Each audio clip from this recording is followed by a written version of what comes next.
Nobody is directed by Ilya Naishuller, written by Derek Kolstad, and it stars Bob Odenkirk, Connie Nielsen, RZA, who I believe goes by Grazer, and Christopher Lloyd. Great Scott! When two thieves break into his home one night, Hutch Mansell's unknown long-simmering rage is ignited, propelling him on a brutal path that will uncover dark secrets he fought to leave behind. Nobody is almost exactly what I expected it to be. Violent, brutal, amusing, and slightly throwaway. The story is very close to that of the first John Wick film, which is no great surprise considering Derek Kolstad wrote both films, and nobody asked the question, what if John Wick was a seemingly normal guy who hates his job and doesn't connect with his wife and kids? One of the things I like most about Nobody is that Hutch Mansell is not John Wick. He's far more fallible, relatable, and he really does feel like a disgruntled nobody rather than the near invincible video game character of Wick. Bob Odenkirk is fantastic and surprisingly perfectly suited to this kind of role. He was completely convincing at all times. And it's great to see Christopher Lloyd back on screen kicking ass. Alexei Serebryakov is good as the big bad, but he and his throngs of faceless henchmen are very cardboard cutout and are essentially slightly sentient moving targets, especially during the film's conclusion, which has more than a whiff of a more violent A-Team mixed with MacGyver. MacGyver.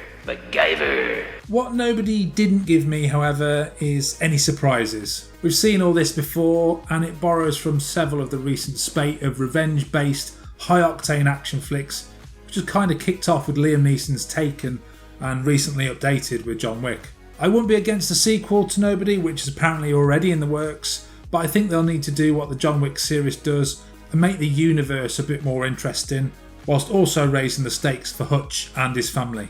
My score for Nobody is 7.5 out of 10. Luca is directed by Enrico Casarosa, what a great name, written by Jesse Andrews and Mike Jones, and it stars Jacob Tremblay, Jack Dylan Grazer, Emma Burman, Maya Rudolph and Jim Gaffigan. Two young boys experience an unforgettable Italian summer filled with gelato, pasta and endless scooter rides.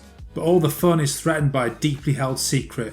They are both sea monsters from another world just below the water's surface. And from the initial trailers of Luca, I feared this might be just a bit too slight, a little bit too kiddie-centric, and I have to admit, I wasn't hugely excited about Luca. But shame on me, why would I ever doubt Pixar? Shame! Shame! I thought Luca was perfectly splendid. And yes, it is slight and probably a bit more aimed at children, more so than most of Pixar's recent and best output, but at the same time it does still have something to say about acceptance and being yourself, even if these themes are not the main focus of the story of Luca. Obviously it's Pixar, so it's a stunning looking film, of course it is. I mean, look at it. The voice cast are all outstanding too. The trio of children, Jacob Tremblay, Jack Dylan Grazer and Emma Burman, perfectly evoke a feeling of childhood wonder, discovery, and most of all, friendship. The supporting cast of voice actors and characters are also excellent, especially a suspicious cat, and Sacha Baron Cohen as Uncle Hugo, a bizarre humanoid riff on the real-world anglerfish who seems to have been driven mad by his deep-sea home. Much was made about Luca being Pixar's nod to Studio Ghibli, and despite the town's name of Porto Rosso being a potential nod to Ghibli's movie Porco Rosso, and some of Luca's themes treading a similar path to that film and to another Ghibli movie, Ponyo, I didn't feel Luca really embodies the vibe of most Ghibli films.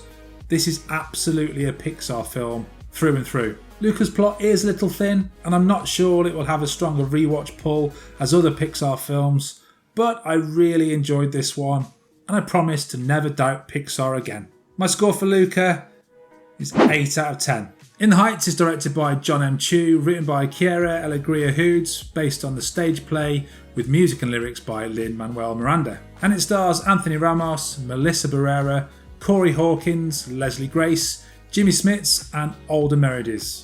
In the Heights is the story of Usnavi, a bodega owner who has mixed feelings about closing his store and retiring to the Dominican Republic or staying in Washington Heights. Now, I'm not really a massive musicals fan. I really like La La Land and Moulin Rouge, plus a few Disney efforts, but it's not really my go-to genre. But I saw the trailer to this, which was essentially most of the song 96,000, and I was actually excited to see In the Heights. And yet, what an absolutely joyous film this is. I was grinning pretty much through the whole film, but not at the sad parts, because I'm not a sociopath.